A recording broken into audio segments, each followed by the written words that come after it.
ఎన్టీఆర్ జిల్లా తిరువూరులో భారీగా తెలంగాణ మద్యం పట్టుబడింది.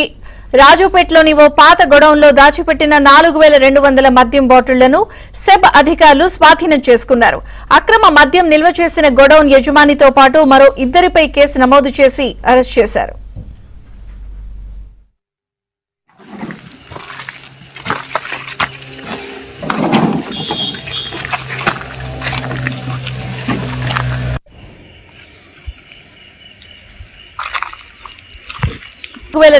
మద్యం బాటిళ్లను సెబ్ అధికారులు స్వాధీనం చేసుకున్నారు.